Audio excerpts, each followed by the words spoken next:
دنیا میں غیر اللہ سے خوف زدہ نہ ہونے والے انسان، لوگوں کی باتوں سے خوف زدہ نہ ہونے والے انسان، اللہ تخافو، تو نے اپنی 30 سالہ زندگی، 40 سالہ زندگی، 50 سالہ زندگی غیر اللہ کے خوف دل سے نکال کر صرف اور صرف اپنے خالق و مالک کے خوف اپنے دل میں بٹھا کر، وَلِمَنْ خَافَ مَقَامَ رَبِّهِ جَنَّتَانِ، جو اپنے دل میں اپنے خالق کا خوف رکھ کر معاملات زندگی طے کرتا ہے، اس کے لیے خالق و مالک نے 2 باغات تیار کر رکھا ہے، تتنزل علیہم الملائکۃ الا تخافوا، اب خوف زدہ ہونے کی ضرورت نہیں ہے، ولا تحزنوا، نہ پریشان ہونے کی ضرورت نہیں ہے، نحن اولیاؤکم فی الحیات الدنیا، دنیا کی زندگی میں بھی ہم تمہارے دوست تھے، وفی الآخرہ، اب یہ دوستی قیامت تک چلے گی، وَلَكُمْ فِيهَا مَا تَشْتَهِي أَنفُسُكُمْ وَلَكُمْ فِيهَا مَا تَدَّعُونَ، اب تیری پریشانیاں ختم ہو گئی ہے،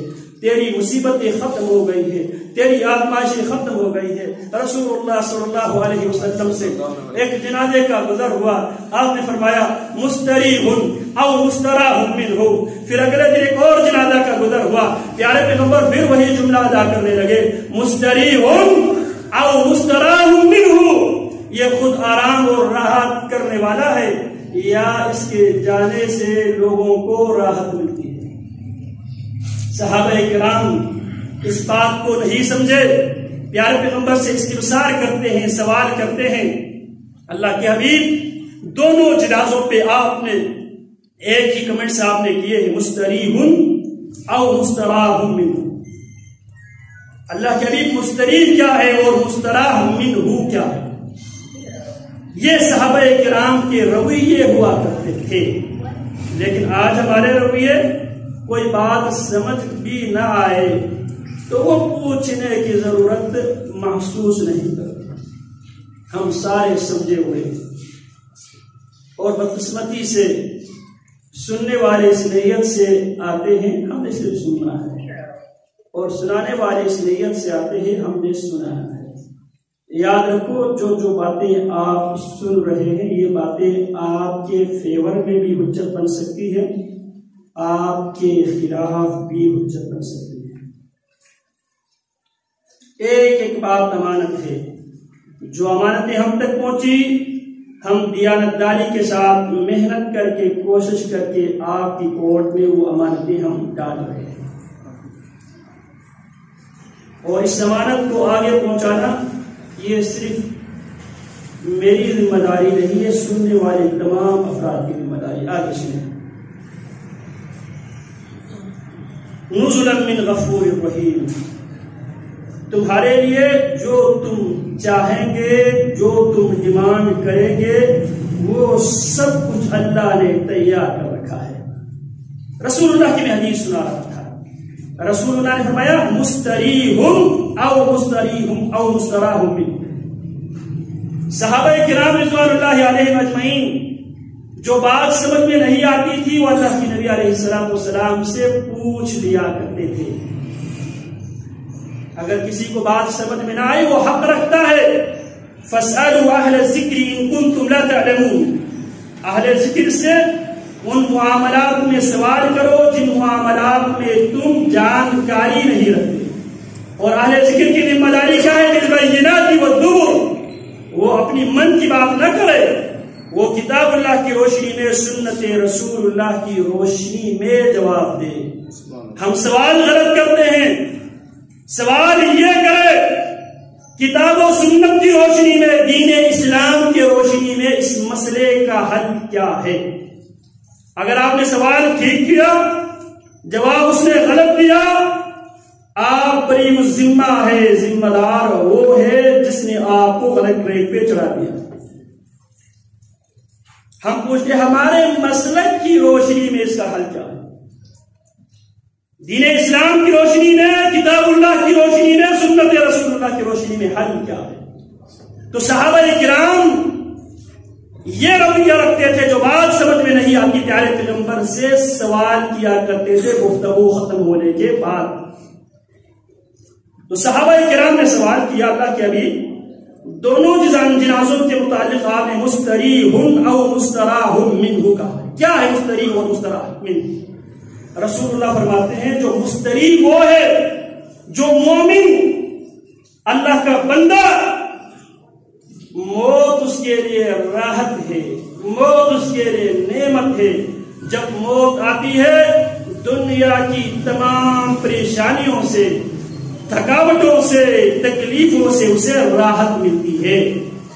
جب اللہ کے بندے اور رب اللہ کہنے والے پر جب موت آتی ہے اسے دنیا کی ملامت کی پریشانی، دنیا کے لوگوں کی مخالفت کی پریشانی، دنیا میں دعوت دین دینے کی وجہ سے لوگوں کی سنگباری کی پریشانی، لوگوں کی لڑائی اور جھگڑے کی پریشانی، اور جسمانی طور پر آنے والی بیماریوں کی پریشانی، گھر بار کی پریشانی، اب اس کی پریشانیوں کا باب بند ہو چکا ہے۔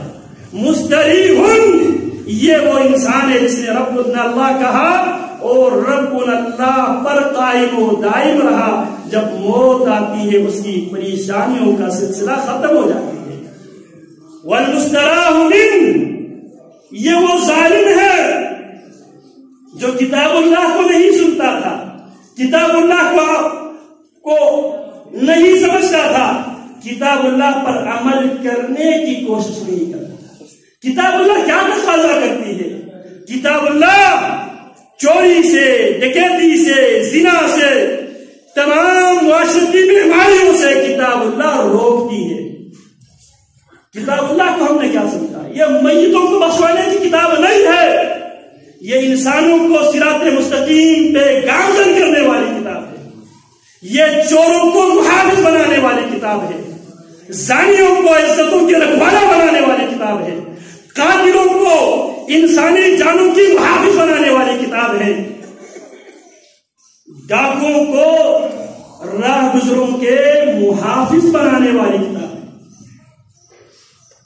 صحابہ کرام میں سے بہت سے ایسے لوگ تھے نا جو مختلف جرائم میں ملوث تھے اسلام سے پہلے، کتاب اللہ کی نزول سے پہلے، لیکن کتاب اللہ نے سب کو امین بنائے، سب کو محافظ بنائے، سب کو دیانتدار، امانت دار، بہادر بنائے، اور اسی کو اقبال نے ان الفاظ میں تعبیر کیا تھا، سبق پھر پر صداقت کا، عدالت کا، شجاعت کا، لیا جائے گا تجھ سے کام دنیا کی امامت کا۔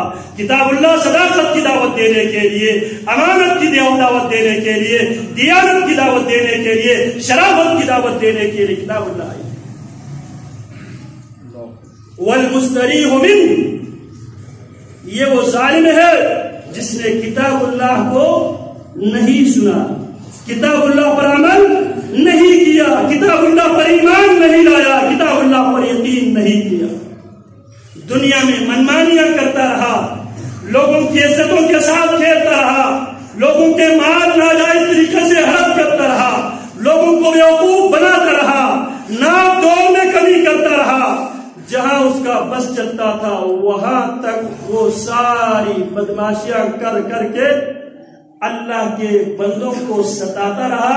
جب ایسے سفاک ظالم درندے انسان پر موت آتی ہے تو اس سے رسول اللہ کیا فرماتے ہیں؟ یستریح منہ العباد، ایسے ظالم کی موت سے اللہ کے بندوں کو راحت ملتی ہے۔ ایک وہ رب اللہ والے انسان جب اس پر موت آتی ہے اسے دنیا کی تکلیفوں، پریشانیوں، بیماریوں، آزمائشوں، لوگوں کی باتوں سے اسے راحت ملتی ہے، اور ایک وہ ظالم انسان جو طاقت کے نشے میں، سیاست کے نشے میں، قبیلہ اور برادری کی قوت کے نشے میں لوگوں کی عزتوں کے ساتھ کھیلتا رہا، لوگوں کے مال ناجائز طریقے سے ہڑپ کرتا رہا، جب اس پر موت آتی ہے، جب وہ مرتا ہے یستریح منہ العباد، اس سے اللہ کے بندوں کو راحت ملتی ہے۔ والشجر والدواب، درختوں کو بھی راحت ملتی ہے اور دیگر اللہ کی مخلوق کو راحت ملتی ہے۔ تتنزل علیہم الملائکۃ الا تخافوا ولا تحزنوا، اب موت آ گئی ہے، اب موت کے بعد اب تمہیں کسی قسم کی پریشانی اٹھانے کی ضرورت نہیں۔ کیوں؟ نحن اولیاءکم، ہم تمہارے دوست تھے، ہم تم ایک مشن پر تھے، رب اللہ کے مشن پر ہم بھی تھے، تم بھی تھے۔